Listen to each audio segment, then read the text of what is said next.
આકારમાં એ જ પથ્થરો પાથરેલા હતા કે જે કુવા નિર્માણમાં વપરાયેલા હતા અને એની અંદર માટીનું પુરાણ કરેલું હતું.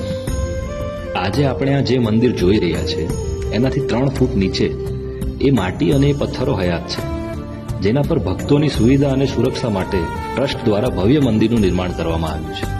અને બીજી આશ્ચર્ય થાય એવી વાત એ છે કે રાયણીવાળા દાદાની બાજુમાં જે બીજું વૃક્ષ છે જે પણ રાયણનું જ છે, પણ એ સ્થાનક છે ગ્રામ્ય દેવ એવા બ્રહ્મદેવ.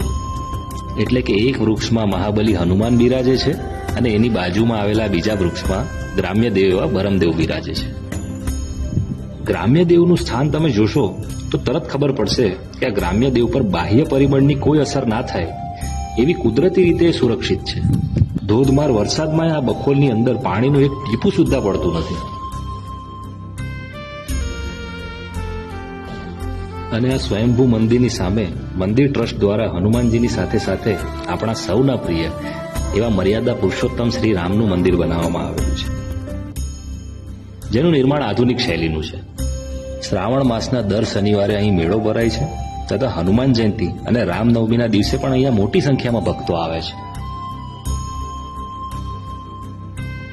તો આગામી હનુમાન જયંતિએ વલસાડમાં આવેલા અનન્ય એવા કલગામ હનુમાન મંદિરે દર્શનનો લાભ લેવાનું ચૂકતા નહીં. તો મિત્રો, ફરી મળીશું જાણો આપણા જિલ્લા અંતર્ગત વલસાડ જિલ્લાના કોઈ નવા સ્થળ કે કોઈ નવા મંદિરની અવનવી વાતો સાથે. ત્યાં સુધી જય બજરંગ. જય બજરંગ.